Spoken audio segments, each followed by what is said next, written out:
자, 오늘 말씀은요. 어제 예수님의 소문이 막 번지기 시작합니다. 소문이 번지는 이유는 다른 것 아니었습니다. 야, 이런 일들까지 일어날 수 있을까? 야, 이런 사람이 나았더래. 이런 병도 나았더래. 아니, 죽은 아이가 살아났어. 이게 무슨 일이야? 도대체 누구기에, 저분이 누구기에 저렇게 할 수 있을까? 소문의 일파만파 온 이스라엘 전역에 퍼져갔었습니다.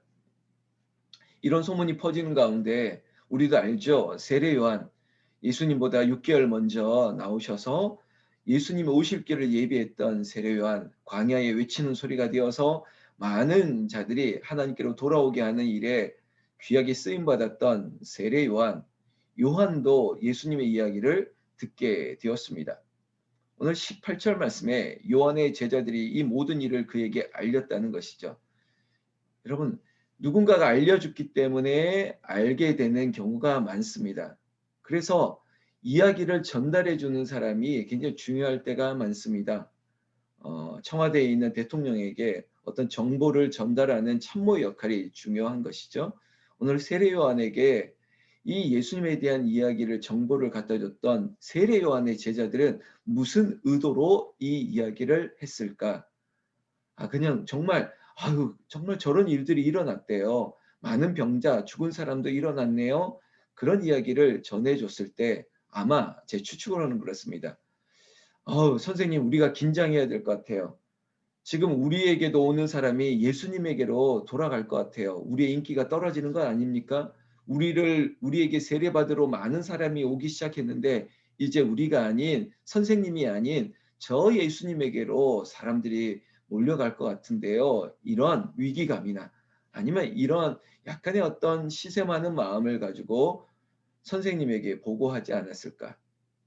19절에 요한이 그 제자 중 둘을 불러 주께 보내어 이르되 오실 그이가 당신이 오니까 우리가 다른 일을 기다리려니까 그렇게 전달하게 만듭니다. 세례 요한의 입장에서도 다시 오실 메시아, 오래전부터 기다렸던 이 이스라엘의 회복과 그리고 인류를 향한 만왕의 왕이 오실 텐데 그 메시아가 정말 지금 병을 고치고 그리고 병자들을 만나고 가난한 사람을 만나고 죽은 자를 살리는 저 사람이 정말 내가 준비했던 내가 기다렸던 메시아가 맞을까? 세례 요한도 약간의 의문이 있었던 것입니다. 왜냐하면 여러분 메시아는 이 로마 제국을 무너뜨리고 그리고 온 백성들 향해서 크게 나타나실 것 같은 다윗의 메시아의 모습을 그렸던 것이 세례 요한도 사실이었습니다. 그런데 예수님의 소문은 그런 게 아니었어요. 병자들을 만나고 가난한 자를 만나고 그냥 고치는 일에 마치 의원의 역할을 감당하는 것 같은 거죠. 한편으로는 모자람이 있었던 것입니다. 내가 생각했던 모습은 저게 아닌데, 내가 바라는 모습은 메시아의 모습은 저것 아닌데, 세례 요한의 생각도 많아지게 되었다는 것이죠.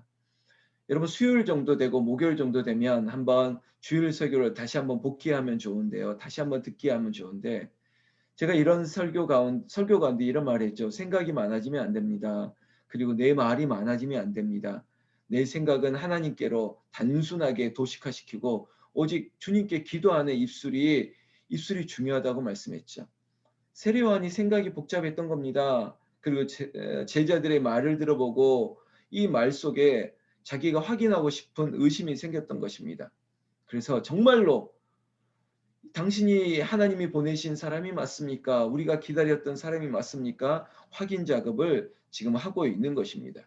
20절에 제자들이 예수께 나와 세례요한이 우리에게 보냈던 이유를 설명하면서 질문을 하고 있다는 것입니다. 후반절에 다시 오실 리가 당신 맞습니까? 우리가 기다렸던 사람이 당신 맞습니까? 예수님의 대답이 이제는 21절부터 쭉 나올 것입니다. 그런데 그 질문 가운데 마침 그때 예수께서 질병, 고통, 악귀 들린 자를 많이 고치시며 또 많은 맹인을 보게 하신지라. 예수님은 신경전을 벌이려고 하는 이 순간 찰나에도 그의 눈은 그의 관심은 그 제자들, 세례 요한의 제자들에게 있는 것이 아니라 자기 주변에 있는 각종 병든 자들, 내가 필요한 사람들에게 관심을 시선을 돌리고 있다는 것입니다. 사랑하는 새벽을 깨우는 여러분들, 여기 한 20분 넘게 모이셨는데 우리의 관심이 불필요한 것에 돌릴 필요가 없습니다. 누군가는 나의 신경을, 내 심령을 건드리려고 하는 의도적인 질문을 하거나 그렇게 방해를 할 때가 있습니다. 가까운 사람이 집안 원수 마귀가 될 때도 있고요.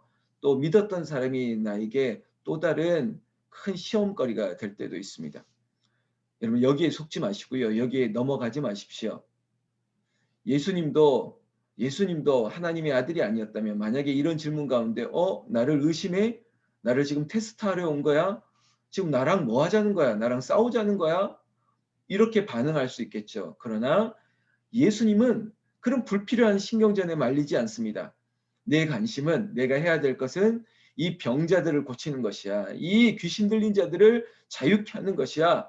죽은 자를 살리는 것이야. 예수님 오신 이유가 복음을 전파하고 그리고 하나님 나라 말씀을 가르치고 그리고 각종 병든 자를 고치러 오시는 게 하나님의 사명, 주님의 사명이었습니다. 그래서 주님은 자신의 사명에 집중했던 것뿐이에요. 다른 것 돌아보지 않습니다. 사랑하는 우리 권사님들, 집사님들, 장로님, 혹시 내 인생 가운데 나를 시험하려고 그러고 그 내 마음을 흔들려고 하는 일들이 있을 때 여러분 반응하지 마세요. 대꾸하지 마세요. 나는 오직 주님만 바라봅니다. 내가 집중해야 될 것은 이겁니다. 그리고 흘려들을 수 있는 그런 지혜도 우리에게 필요한 줄로 믿습니다. 예수님도 마찬가지죠.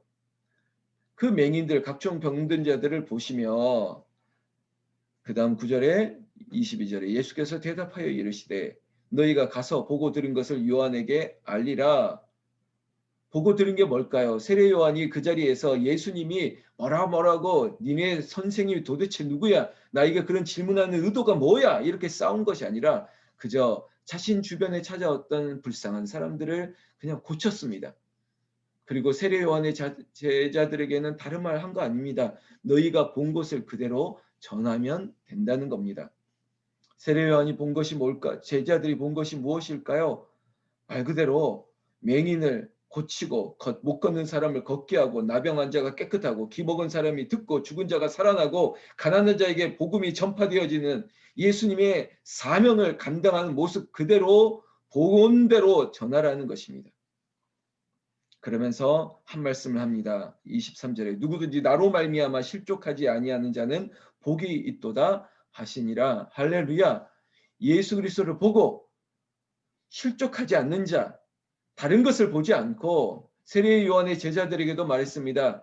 너희들이 지금 다른 것 보지 마라. 너희의 어떤 관계, 너희들의 설정된 어떤 끈 때문에 다른 것 때문에 흔들리지 말아라. 있는 모습 그대로 보면 돼.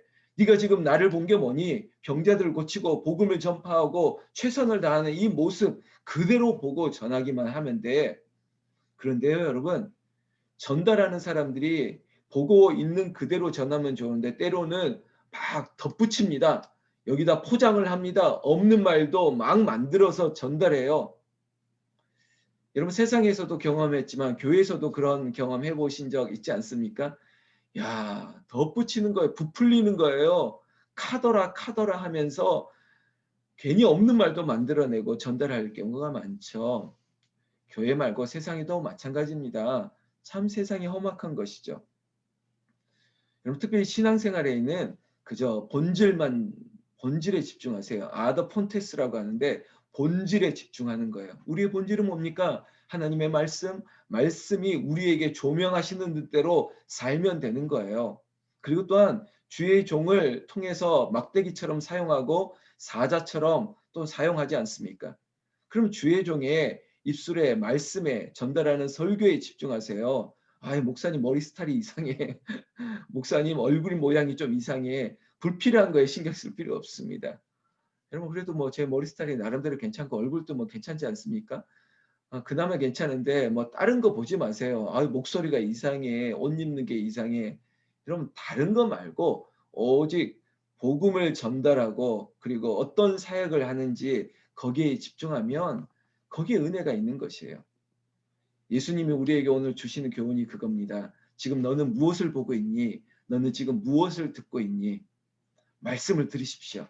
그리고 말씀이 전달하고 있고 또 주의 종을 통해서 섬기는 모든 사역에 집중하시면 돼요.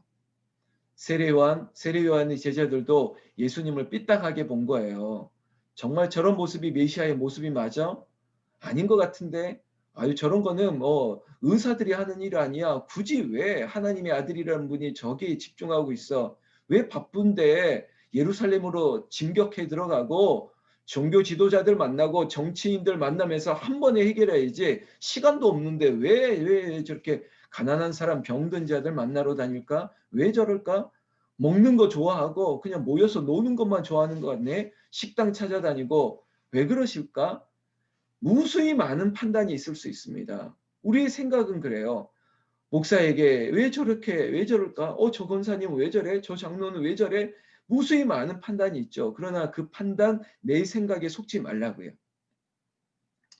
결국은 이런 말씀과 교훈을 주시고 23절에 다시 한번 누구든지 나로 말미암아 실족하지 아니하는 자는 복이 있도다 하는지라. 여러분 실족하지 마세요. 본질을 놓고 왜 저 사람 때문에 실족하는 거죠. 왜 저런 말 때문에 왜 중요하지 않는 모습 때문에 실족할 이유가 없다는 겁니다. 왜 내가 받은 은혜를 하나님께서 나를 너무나도 사랑하시고 나를 붙들어 주시는데 왜 다른 것 때문에 내가 시험 들 필요가 있냐는 것이죠. 여러분 세례 요한도 좋은 사람입니다. 세례 요한을 따라가는 제자들도 왜 좋은 사람이 아니겠습니까? 잠깐 실수한 거죠. 잠깐 눈이 먼 거죠. 마음에 시험이 든 것입니다. 오늘 이 이후에 요한은 이제 바른 관계, 바른 생각을 정립해 나가기 시작합니다. 그게 바로 24절부터 쭉 나오는데요.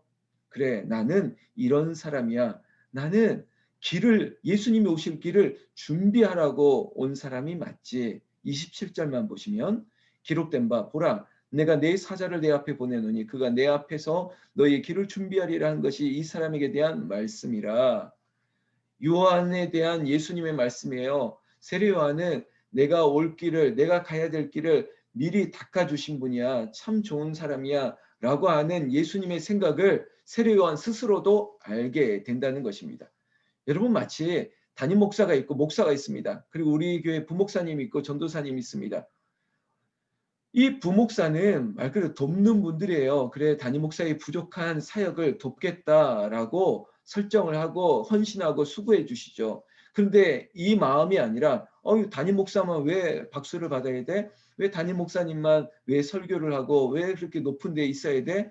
만약에 그런 마음이 든다면 이 자리에도 전사님 있지만 전사님이나 부목사님들이 굉장히 불편해지겠죠.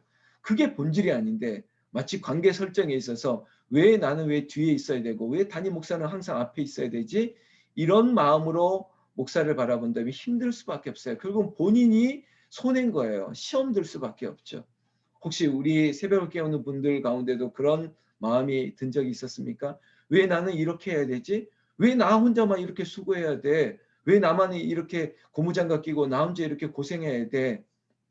이런 혹시 그 마음 들 때 아니야. 하나님께서 오실 길들을 나를 통해서 준비하시는 귀한 사역을 주셨구나. 왜냐하면 여러분들이 복된 일이잖아요. 이 일을 할 수 있다는 게 복된 일인데 집안에서도 아니 우리 남편은 맨날 과일 깎아주면 그거만 쏙쏙 먹기만 하고 손 하나 까딱 안 하고 왜 그 인간은 그렇게 살지? 그렇게 생각하면 굉장히 힘들지 않겠습니까? 그러나 마음으로 그래 나를 통해서 그래 남편이 그래 주단을 깔고 그렇게 걸어갈 수 있는 것이지. 그러면서 마음을 바꾸는 거죠. 결국 마음을 바꾸고 생각을 바꾸고 시선을 바꾸고 나를 새롭게 하면 모든 게 은혜로운 거예요. 오늘 세례 요한도 마찬가지예요. 혹시 견주고 비교하고 경쟁 구도에 있어서 왜 나보다 뒤에 왔던 6개월이나 아니 동생과 같은 나보다 어린 놈이 왜 이렇게 설치는 거야? 왜 이렇게 주목을 받지? 인간적인 마음으로. 그리고 내가 바랐던 메시아의 모습은 저게 아닌데 왜 저 시간 낭비하고 있지? 이런 마음이 설령 들었더라도 왜 인간은 그럴 수 있으니까요. 그러나 깨닫고 돌이키는 게 중요해요. 세례 요한도 깨닫고 돌이킨 거예요. 예수님이 세례 요한이 인간에게서 난 사람 중에 이보다 큰 사람이 없다라고 세례 요한도 알고 있어요. 야, 우리 김충수 권사님은 참 귀하신 분이야. 그래도 많은 분들 중에 참 귀하신 분이야. 목사가 알고 주의 종이 알면서 기도하는 거예요. 그거 있으면 되지 않겠습니까? 아, 이원숙 간사님 그래도 열심을 내고 계셔. 얼마나 충성스러운 분이 몰라. 이러면서 마음속으로 하나님 앞에 기도하고 그 중심이 있으면 돼요. 세례 요한도 이제는 알게 되는 거예요. 29절에 모든 백성과 세리들은 이미 요한의 세례를 받은지라 이 말씀을 듣고 하나님을 의롭다 하되, 제가 요 얘기만 조금 오늘 길어지는데 할게요. 교회 와서 담임 목사 설교받고 은혜를 받는 경우가 많죠.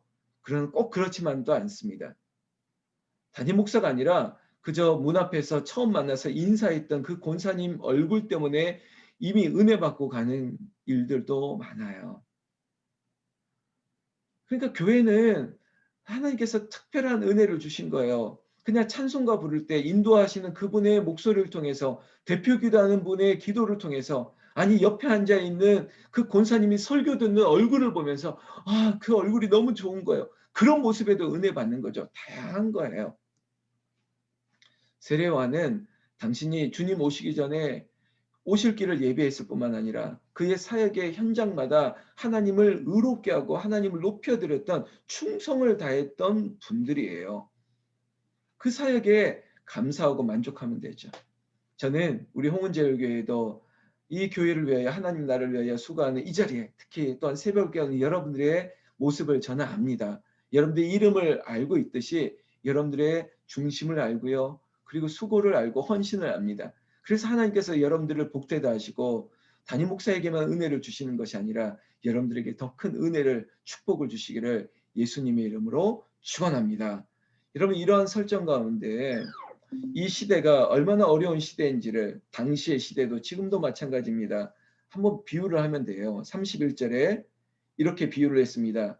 이 세대의 사람을 무엇으로 비유할까? 무엇과 같은가? 비유한 건데, 아이들이 장터에 앉아 서로 불러 이르되 우리가 너희를 향하여 피리를 불어도 너희가 춤추지 않고 우리가 곡하여도 너희가 울지 아니하였다 함과 같도다. 여러분, 시대가 그때나 지금이나 비슷해요. 항상 말세다 말세다 그러는 거예요.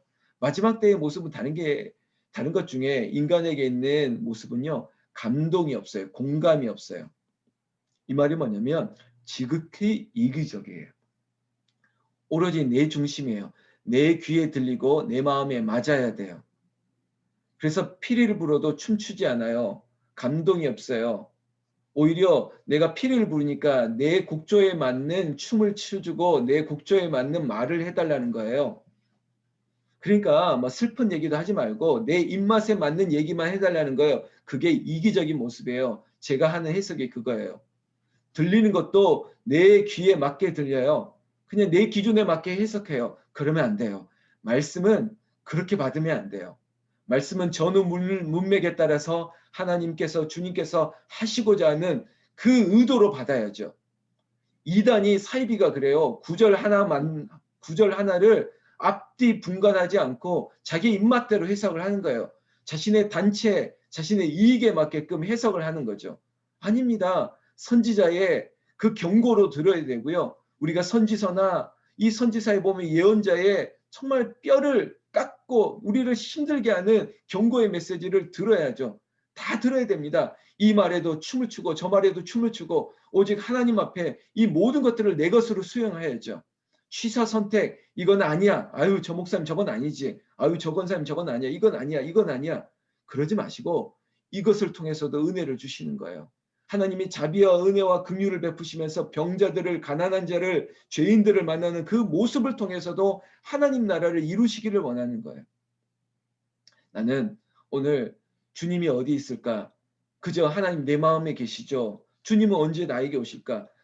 여러분들이 남편을 통해서 주님의 일을 나타내기도 해요. 여러분들의 누군가를 통해서 주님이 우리들에게 나타나시기도 해요. 그러면 저는요, 오늘 마지막 말씀입니다. 항상 자비와 긍휼과 친절을 잃지 마세요. 누군가를 향해서도 내가 오늘 너에게 찾아갔지 않니? 톨스토이 작품에도 그런 얘기 나오는데 오늘 나에게 몇 번이나 찾아갔지 않니? 오늘 네가 만났던 그 사람이 나다.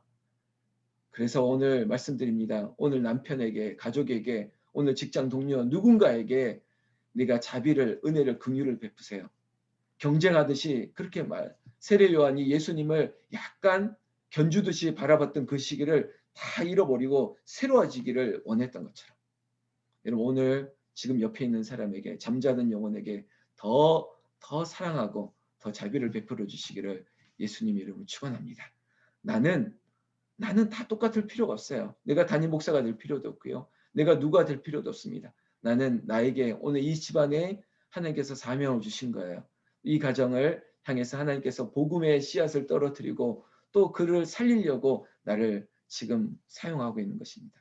그 마음 잃지 않기를 주의 이름으로 축원합니다. 축원합니다. 어제는 마음에 좀 감동이 마음에 좀 뭘까요? 절절한 마음이 와서 참 예배를 교회에서 드리지 못하는 분들이 있을 텐데 하고 좀 몇 분들을 좀 찾아갔습니다. 어제 한 7분을 만났는데요. 다 우리 교회 권사님들입니다. 주로. 근데 어제 한 가정에선 제가 눈물을 왈칵 쏟고 왔어요. 그 박순희 권사님 댁에 좀 갔는데 이분 만나는데 얼굴 보면서부터 제가 눈물이 쏟아져 가지고 너무 죄송한 거예요.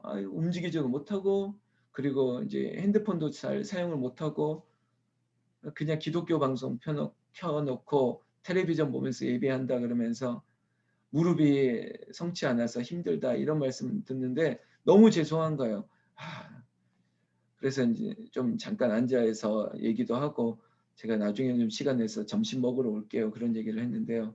정말 제 양심에 내가 너무 죄송했다. 코로나 때문이라고 찾아뵈는 게 조심스러웠던 마음도 있었지만 그래도 올 걸 하고 뵙고 좀 눈물을 쏟았는데 이 자리에도 좀 찾아갔던 집안이 좀 있었는데 죄송합니다.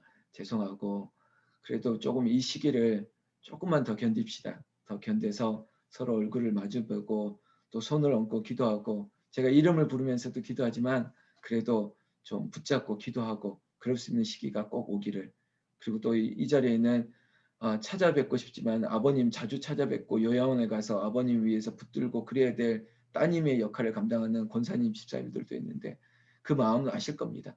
또 옆에 건사하고 있는 남편들뿐만 아니라 뭐 김충수 권사님이나 양우성 권사님 투병하고 계신 분들 또 그 암이 아닐지라도 내 몸에 여러 가지 질병이 어려움이 있죠.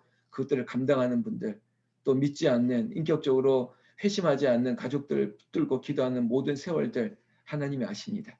그 중심을 아시오니 여러분 끝까지 우리가 주님과 동행하면서 말씀과 기도에 집중할 수 있는 귀한 여러분들 되시기를 나는 우리 주 예수님의 이름으로 축원합니다. 축원합니다.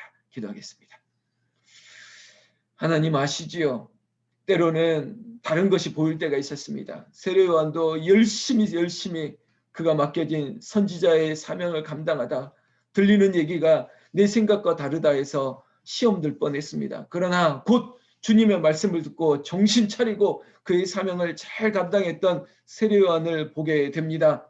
하나님 우리에게 맡겨진 사명도 비교하지 말게 하시고 그저 내가 이 집안에 있는 것도 내가 이 일을 하는 것도 하나님이 하신 일인 줄로 믿고 감사하게 하여 주셨고 오늘도 반복되고 내 생각과도 다르고 왜 저런 모습으로 저런 말을 할까 하는 것까지도 잠잠하게 듣고 하나님 자비와 긍휼을 베푸는 예수님 닮은 우리 권사님, 집사님, 장로님 되게 하여 주시옵소서. 특별히 먼저 가정에서 그런 그리스도인의 향기가 될 수 있도록 우리 권사님, 집사님, 장로님 붙들어 주시옵소서. 또한 아버지 하나님 그 자비와 긍휼 때문에 감동을 받는 역사 있게 하여 주시옵고 변화되는 역사가 나로부터 시작돼서 온 집안이 변화될 수 있도록 주님 은총을 내려 주시옵소서. 가정에서 또한 일터에서도 그런 동일한 은혜가 있게 하시고 이 자리에 이 암투병하고 싸우는 권사님 붙잡아 주시옵고 또 여러 가지 질병으로 싸우는 모든 집사님 장로님 붙들어 주시옵고 하나님 내 가족 가운데도 힘들어하는 영혼이 있다면 하나님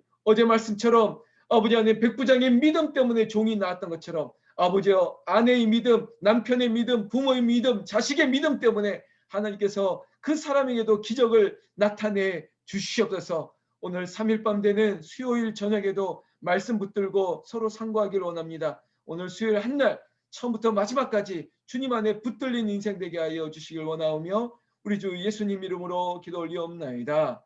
아멘. 아멘.